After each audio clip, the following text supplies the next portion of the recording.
And the second half of the Friday Night Blitz kicks off in Saluda. Cotton candy skies over Bettis Hurlong Stadium as the Saluda Tigers hosted the Pelion Panthers in a battle of the big cats. First play from scrimmage, Pelion trying to set the tone with a trick play, but it's picked off by Saluda's CJ Springs. After trading 3 and outs, Saluda ball tied at 0 still. Quarterback Braden Williams steps into the pocket and throws the long ball to Springs, but it's tipped and then picked off by Will Green. That Panther drive would stall in the red zone. Ensuing Tiger drive in the second quarter, Williams finds C.J. Springs again successfully. This time he's off to the races. A 70-yard touchdown. He has an escort into the end zone. It's a 7-0 Tiger advantage. Later in the second quarter, Tigers in the red zone again, up 10-0. Williams keeps it, gets hit at the 5, but continues to power his way into the end zone for a 17-0 Saluda lead. This was a battle of two teams. I thought it'd be a little bit closer, but these teams were unbeaten in the region. But Saluda, very impressive win at home, 51-7 over Pelion. The AC Flora Falcons making the short drive to Decker Boulevard to take on Richland Northeast. They will get it going. The Falcons scored on the first possession, then the defense gets involved. The tip of the line of scrimmage, it's the big man with the INT, Isaiah Watson.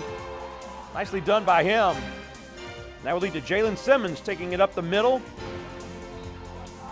Touchdown for the Falcons.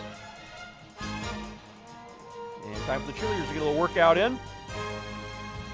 The Falcons now up by 2 scores, and it would continue. Roper Winsky, Blake Bennett wide open. I didn't think there was a defender around him, and that's how the night would go as AC Flora wins it by a final of 49-10. Let's head to Memorial Stadium. The Dreher Blue Devils hosting the Lancaster Bruins. Close battle. We run one in the trenches. A familiar sight to start. Brandon Mack up the middle for a 15-yard gain for Dreher. Now that drive would ultimately stall, and then Lancaster would have its shot. Fast forward down the field for the Bruins as they are looking to go ahead by 2 scores.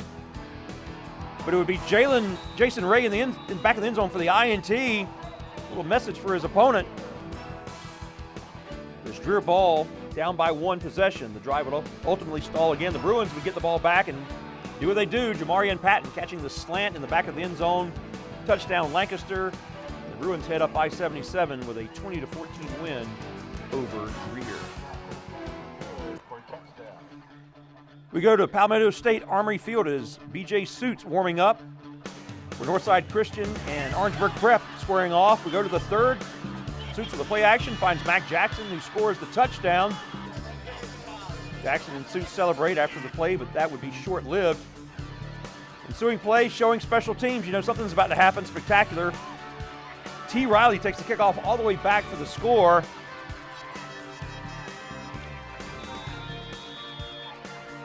So we have a touchdown and then more from Suits with the keeper. Runs but stripped of the ball. And Orangeburg Prep would recover. So the Oberg Prep D making a statement later. Jasira Parker for the short touchdown run for the visitors. And Orangeburg Prep defeats Northside Christian by a final of 28-15. Let's head to Cardinal Newman. The Cardinals hosting the Swamp Cats of Lawrence Manning, 6-6 at the start of the second quarter.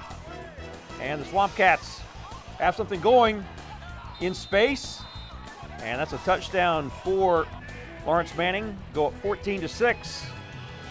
It was 21-6. Lawrence Manning continuing to put it on. The defense keeping Cardinal Newman at bay. And the last score we had was 34-6. Lawrence Manning was up at halftime as the offense and the defense playing complementary football. All right, that is it for our high school portion of the Friday Night Blitz, but stay with us. More sports coming up right after this.